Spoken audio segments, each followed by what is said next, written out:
Hey, welcome everybody. First video of the day. It is Halloween season. Obviously, we're at the end of October. Halloween is next week, just around the corner. And Raid's got a bunch of events that we're going to go over today. I'm going to be trying to be kind of quick about it. I've recorded this video like 3 times now, and I'm like, too long. I'm talking too much. But here we go. First thing is the thing you guys all came for, promo codes. Raid is going to be putting out promo codes on Twitter/X. So keep an eye out for that. But if you're in a clan, active clan, or you're on Facebook or something, people are going to be propagating these. Watch your content creators like myself, and we will show you. The first promo code, I'll reveal it to you now, is going to be Spooky17. You're going to get a 3-hour free gear swap, but just keep this in mind. It's only for 6 days. After that, it disappears out of your inventory. You have a 5-star chicken. Again, only lasts 6 days. You have 500,000 silver and 100 energy. I assume these are going to progressively get better and better. And keep in mind that you can only redeem one promo code every 24 hours in Raid. So do these as fast as you can before the promo codes themselves run out. Okay? And let's go back to Raid here. There are summoning events that are going to be taking place this weekend. There are also some other kind of events going on here. So if we can, we have the Summon Rush here. And then we have Dungeon Divers event. Both of these start tomorrow. The Summon Rush, personally, I would be staying away from, to be honest. I don't have a lot of shards anyways to summon because I blew them all the last 2 weeks doing whatever, which ended up not being worth it. I spent like $160 on like 32 primals, and I was very disappointed. I got a legendary, and it was Lady Ireth, and it was a dupe, and it just wasn't great. But whatever. Anyways, I would just be hoarding shards, and we're going to be going over the Halloween Fusion and its partner here in a bit. But it is kind of cool. They have a not a banner, but a frame for your profile picture in Raid, and it is a really cool looking frame. And that is what a lot of people in my clan are talking about right now. They're like, "Ooh, look at that frame!" And it's like, well, there we go. They got us. But that's happening. And with the Dungeon Divers event, we have an Ice Golem tournament, and this faction only, Undead Hordes. Personally, I would only go up to about 2,350 for the Primal Quartz. I wouldn't even push for 4,350 for the Eternal Coins. But if you notice, with those Eternal Coins and the Champion Training, kind of crazy, isn't it? You get 1,000 Eternal Coins, which is one big Soul Stone. Pretty crazy. The Champion Training Tournament going on right now. Again, personally, I would only go up to about 8,100 and get this here, or even go for this Legendary Skill Tome. This is the most expensive Skill Tome I think I've seen so far. This is 300 points more than what it usually is. I mean, hell, if you're even not really wanting to do anything, you can just go to 4,200 and grab these 50 Primal Quartz. But if you do take first, but the thing is, if you want to take first and you want to get this Perfect Soul for UDK, you need 15,000 points minimum to qualify. Raid has started doing that because they've noticed a lot of newer accounts get a lot of the big rewards because they're in a lower tournament bracket, and it's because those accounts aren't doing anything. And Raid doesn't want you getting really good shit by not doing anything, which is a big bummer, especially for those newer accounts. But let's go over what's going to be starting this Friday, October 25th. We have a Progressive Chance event. We're just going to go over them here quick. It is Halloween themed, so it's going to be Undead, Demon Spawn, and Knights Revenants. The first champion up, and this is going to be from Ancients, Primals, and Sacreds, Sprotos the Lost Groom. Amazing champion, great arena damage dealer. I'm guarantee people are using him in Ice Golem tournament right now. Second one is an amazing support champion. This is Duchess Lilitu. She's not really used as much anymore in arena as she used to be, but she's still really amazing, and she sees play in all facets of the game. If you get her early game, mid game, severe late game, and it's the first one you ever had, guarantee you're going to use her. The third one is Walking Tomb Drang. This guy was a fusion for Halloween a couple years back. Still pretty great. He puts an irresistible HP burn on people, and he can activate it with his A1, and his passive lets him receive less and deal more damage depending on where his HP is at. And then a guy that I don't have, but if you watch my channel for a while, you know I've always wanted him, is Bad Alcazar. This guy is one of the OG OP champions. If you look at how many books he requires, he only requires 8.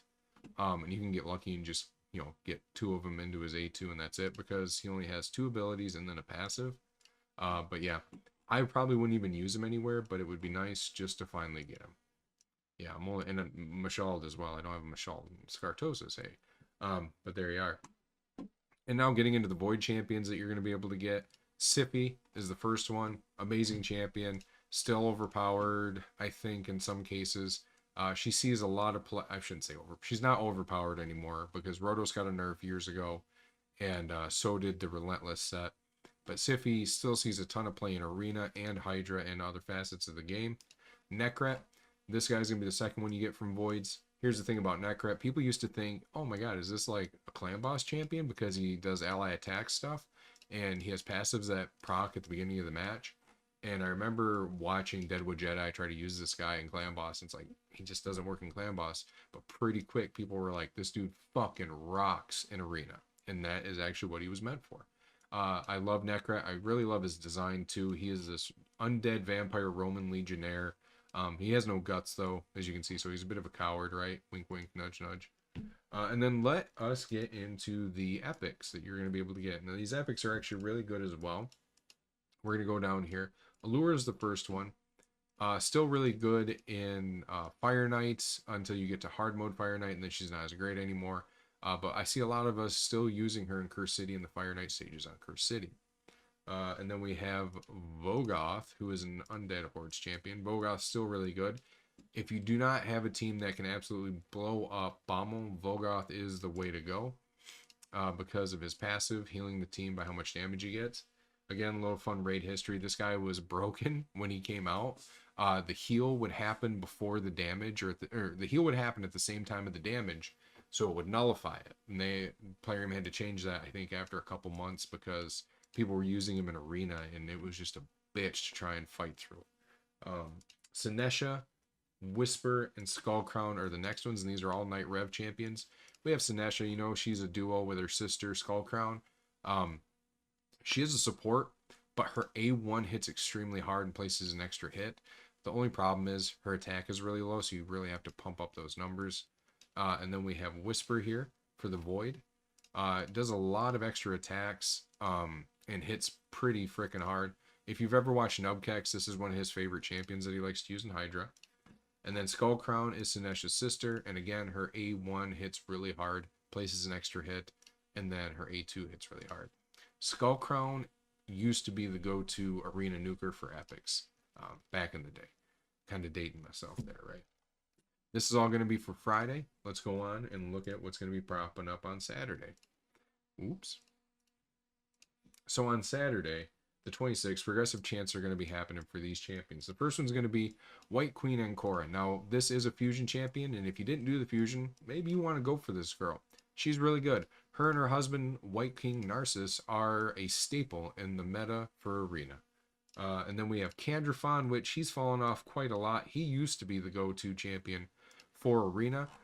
When he first came out in the game, he was fucking ass. He sucked, but then he got a buff and he was amazing and everybody was using him. And then power creep happened and Candrafon just doesn't do enough. I still love Candrafon though. Next one we have is another Night Revenant that I don't really see used anywhere, and this is Gaia the Truth Shield. She has a weird passive where she places decreased crit rate and crit damage, but other than that, she's just kind of weird.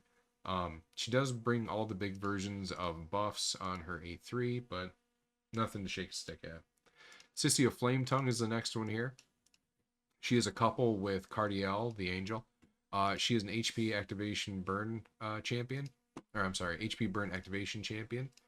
She also brings decreased defense and weaken, and she has a triple hitter on her A1 that can extend HP burn debuffs. I really like her. I have her. I can't remember if was she a fusion? I don't remember if she was a fusion or not. But solid champion. You see her used a lot in Curse City, especially on the Fire Knight stages.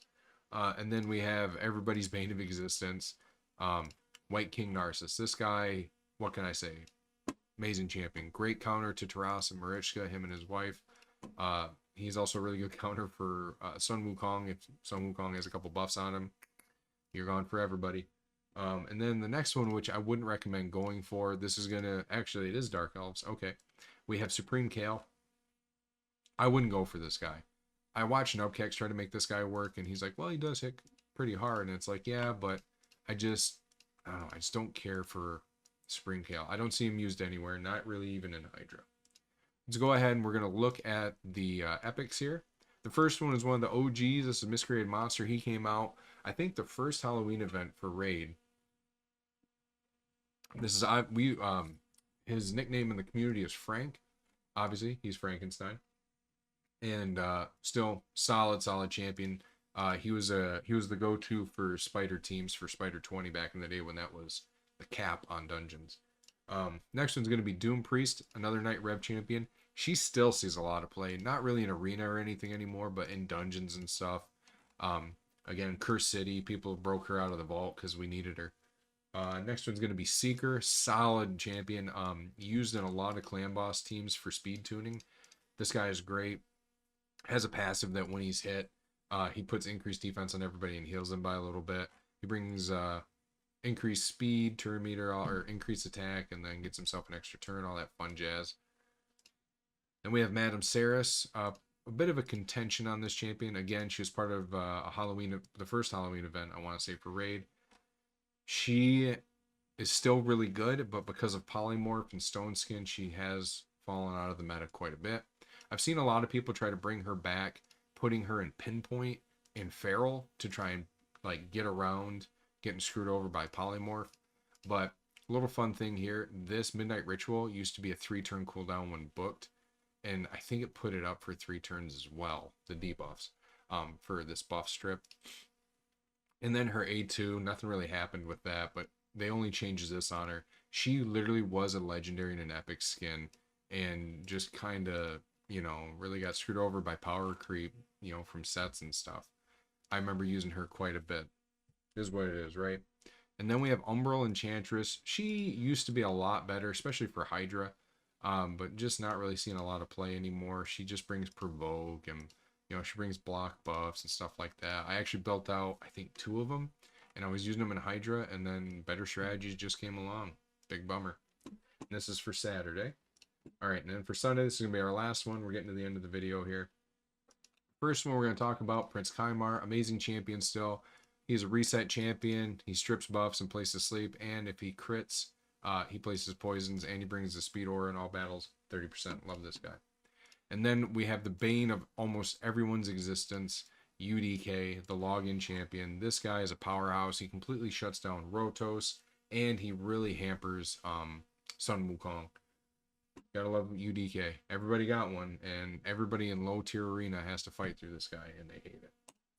The next one is Mortu Macabre. This guy used to see a lot more play, but then Harima came out, Stone Skin, Bolster, and it really shit on Mortu Macabre. People were using him for his Peril ability because it's a block revive and it's a 2-hitter and it ignores shield and block damage. So yeah, like I said, sorry, Stone Skin and Harima have really made this guy essentially obsolete. I wouldn't go for him unless you're trying to collect them all. Queen Eva recently got a buff, really fucking good. She's seen a resurgence in live arena and regular arena, mainly because of her A2 and her requirement of only needing essentially 85%. No, is it 75%? Let me look here. Actually, yeah, so it's 85% crit rate on her because she gets it passively right here. But then also, if you put her in the lead, get another 19. I like Queen Eva. Here's a guy that I don't have. It's going to be Georgia the Breaker. This is the Nutcracker. He was a he was a Christmas release champion. As you can see, dead rats on the back. He goes with the Nutcracker play. He's really good in arena. He even essentially bypasses UDK unless you have reaction on your UDK. Another guy that is used to be really amazing. He was a staple in arena, but he's just fallen from favor, and it's Hegemon. Something needs to happen with Hegemon. He needs a rework or something. He's just not as used as much anymore. His big thing is that he gets to go first before everybody else. Just kind of gone now. And let's look at the epics here. First one is Magnar. When Magnar first came out, he was really, really amazing. He's still a really solid champion. He was known as the epic version of Trunda because he hit twice, and it did pretty similar damage for his A2, but you don't really see him anymore. And then Ashma. I don't know where Ashma is. Sorry, guys. I should have done this before. Ashma. I want to say, yeah. It's going to be this here. Yes. And then Ashma, I really wouldn't go for, but she is part, I think, of the Lady Mikage fusion if you need her. Um, yeah, nothing really to say about her. Next guy I have stuff to say about because I really like this guy. He was one of the first epics I ever had. Husk is great. I think he's going to see a resurgence in Hydra now because enemy max HP nukers are the way to go for dealing big damage on Hydra because the decapitated heads have their own health bar and the health bar is doubled. So there you are. They're going to be dealing double damage. And then we have Ostrox Boneglaive. This guy is another undead. I got him. He's weird. He's alright. He just reflects debuffs back to people. I have him in a deflection set. I want to do a video on him, but he just, no offense, he doesn't do anything. And then we have Golden Reaper, and that's gonna be another Night Rev one, and this is gonna be the one to close us out here today. Golden Reaper, I still see a lot of people using her in arena because her base speed is really good, and people don't suspect her to be very good, but she brings like turn meter increase and big increase speed, and that's what everybody's using her for.